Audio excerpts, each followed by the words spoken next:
everyone, James Donaldson here with the Contemporary Gentleman, and today I'm bringing you a video on the Gemtech ONE 30 cal suppressor. Stay tuned.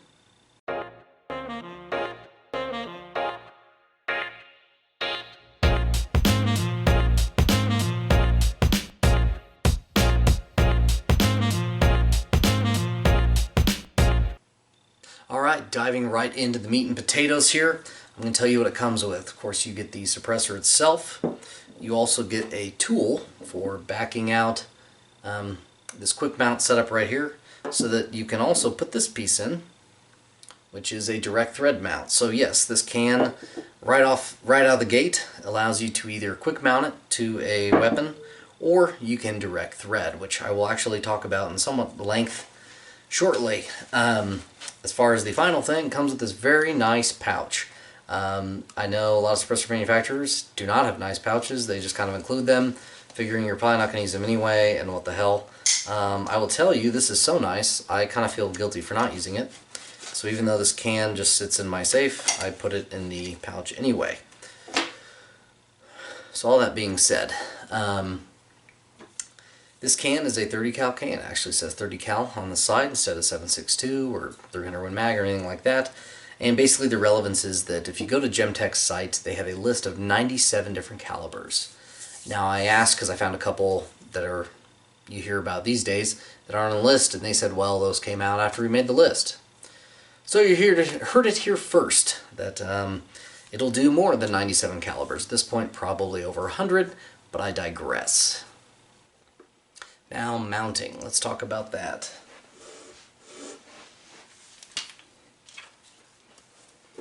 Alright, so you got a big lug and a small lug. You got openings, big and small, and then you got lugs.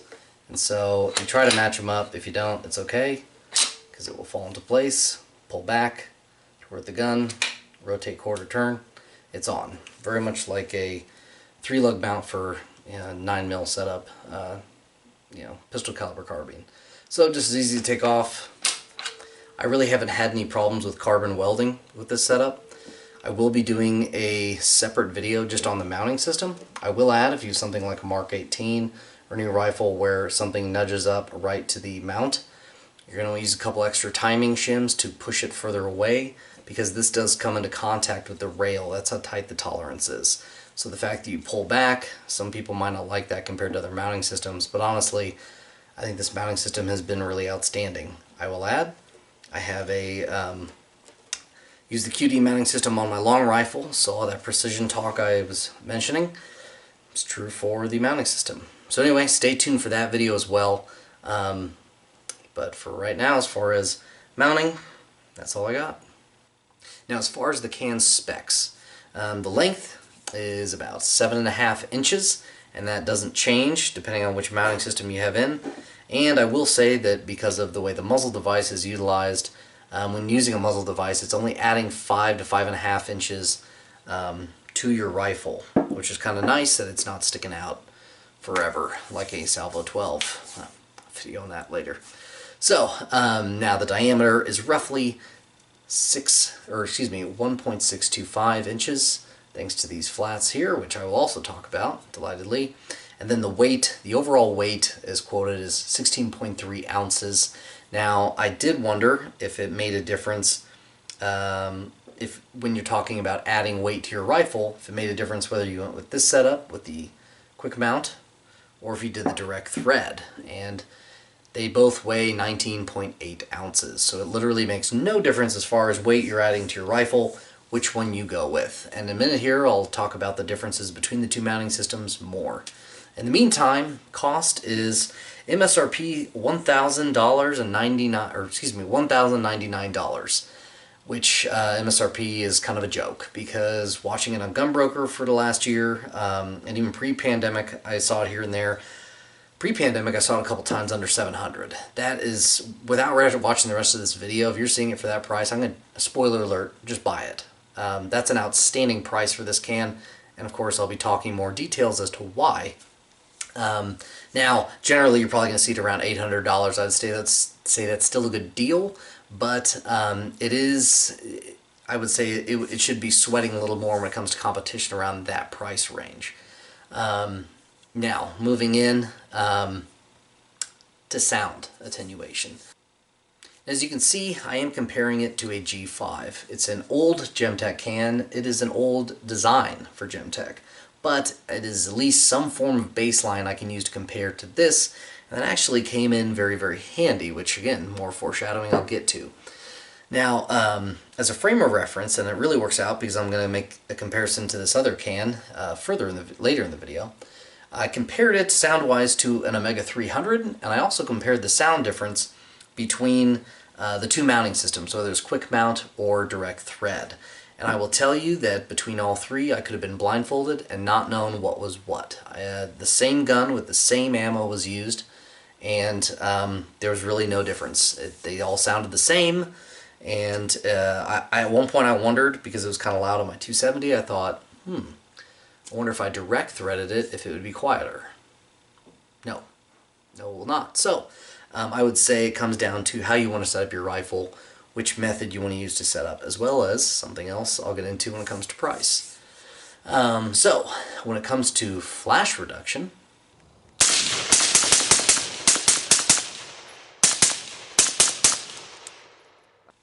and as you can see, flash reduction is pretty outstanding. I've seen some Surefire videos of their cans, and they do pretty well, and I would say they do everything super well. They do nothing the best, but again, you're looking at an all-around good can, which Surefire cans are. And I would say the Gemtech keeps right up with them. It does a lot of things really great, and flash suppression is one of them, where I think it edges out some of the competition and starts to lead the pack. Yeah, and comparing it to the G5,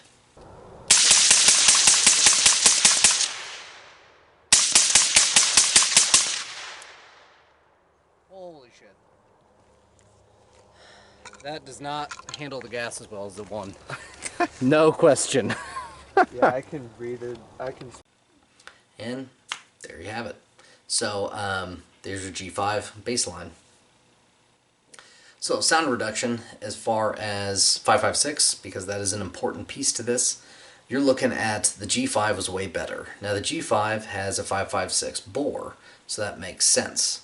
However, the one has a 30 cal bore, so it's definitely not quite as pleasant to shoot, but for a reason I'll get into here in a second, I will still be using this can a lot. But when it comes to actually no hearing protection firing, the G5 was definitely more pleasant. Now, as far as gas flow, I had prepared to film and kind of experience and compare the gas flow with a lot of rounds involved. I was going to do about 60 rounds, 60 to 90, and then another 60 in this. But since things got out of order, disorganized, and I was reviewing this, I'd been using this most of the evening, then did two magazines, so 60 round mag dump, and this, and then I switched to this, and with this, a little stinging in the eyes for the gas at the end to be kind of expected. The guy a couple feet away, his eyes were stinging, and my eyes were definitely stinging, just about watering, and so the gas flow on this was way better. Now, part of that is, you're talking again, comparing it to the sound reduction difference, this has a bigger bore. It's going to allow more gas out, but you're also looking at it's longer, and it probably has a bigger internal volume because of the way it's made. And so the one has a few things going for it, but I will also add that the technology between these two is very different and years apart. So, when it comes to gas reduction, it was so much better in the one that basically whenever I'm going to be wearing hearing protection, I'm probably going to use the one. If I am in a scenario where possible that I'll fire the rifle without, or I know I'll fire the rifle without a hearing protection, I'll probably go with the G5. But that's really only because of sound attenuation. The one does everything else better. And spoiler alert, it's a great can. Now, moving on to the grip portion of it. It's outstanding. You get a really good grip. I've used this in the rain, and so having a really good grip on it was fantastic. Science speaking, you're adding a lot of extra surface area with these divots or dimples, whatever you want to call them, and these edges. And so it's going to take longer to heat up this can, and it's also going to cool off much faster. So those are some really great things going for it. And then of course the other thing is, at no range have I ever gone to has the flat surface to set things on been level. So pretty much for sure a silencer is going to roll off. So not this, because you can just set it on these edges, which is really nice. One might say, well, just stand it up, and I do that with the other ones, but the problem is that somebody, odds are you, are going to knock it over, and then it will roll and fall off the table anyway. Is it the end of the world? No, but it would be nice to have a range outing without chasing a can around half the time. So, that is the grip portion. Now, we move into caveats and variables.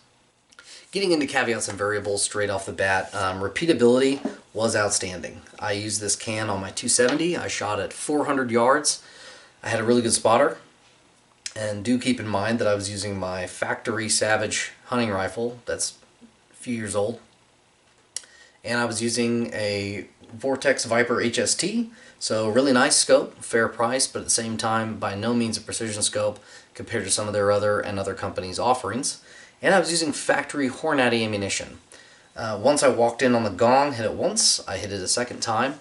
I then removed myself from the rifle, showed someone a picture of the reticle, used a round to point out exactly where they needed to rest the gong in their sights, and then once they did that, they hit the gong as well. So that tells me that your repeatability is right on point. Now, typically a suppressor will make your repeatability on point, but that said, that's not always a guarantee. So to have tested that is really nice. Now I will add, the POI Shift was insane. And to be specific, it was 7 MOA.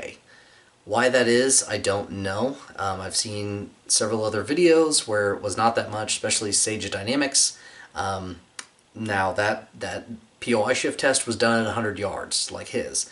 He had minimal, and I will say, one explanation is, he had a heavy barrel 308, which is probably what most people are going to use this type of can on. My 270, only because it didn't come with a heavy barrel option, otherwise I would have had it. My 270 has a light barrel, pretty light barrel, hunting barrel. So I zeroed it with this can on at 200 yards last September.